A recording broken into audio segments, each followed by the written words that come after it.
it's a time of great change. Obviously, there is a with a new administration and a new secretary, a significant change in focus.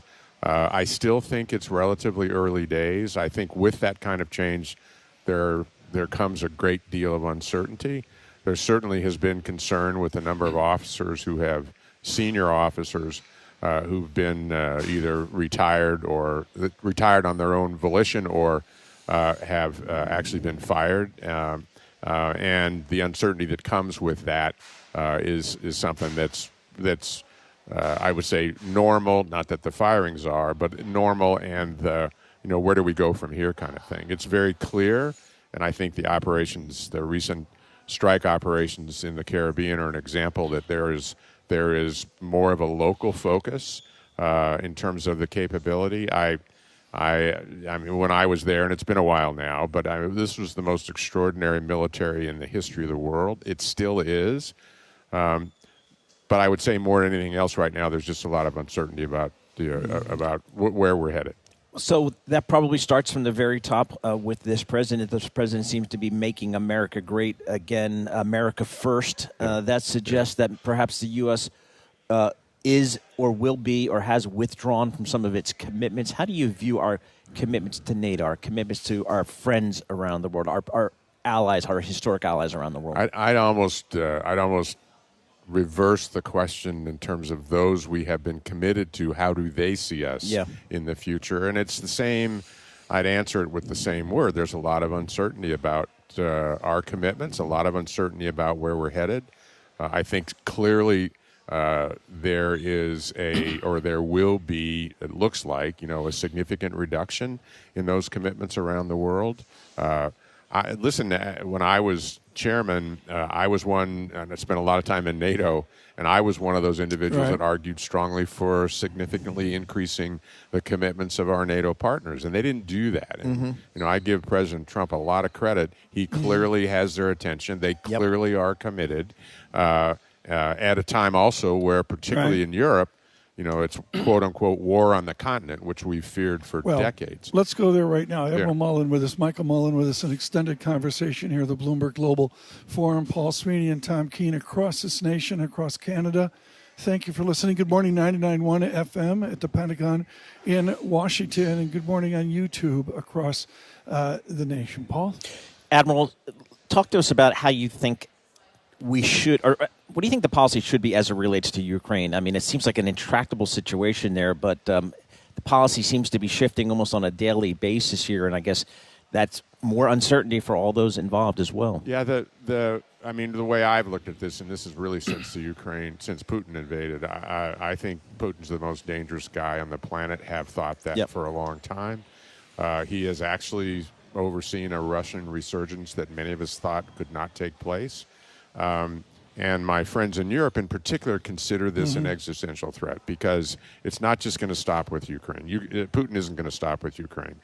My friends historically in the Baltics are always nervous on their best day. They were nervous that Russia would soon be coming their way, in addition to some of the larger countries like Poland, for example. So there's huge concern over there.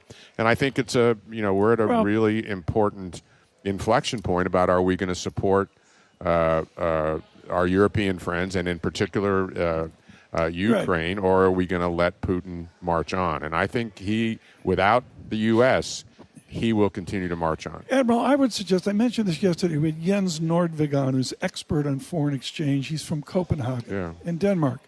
And I informed that I think most Americans would know the Baltic Sea if they got a map out, including the President of the United States.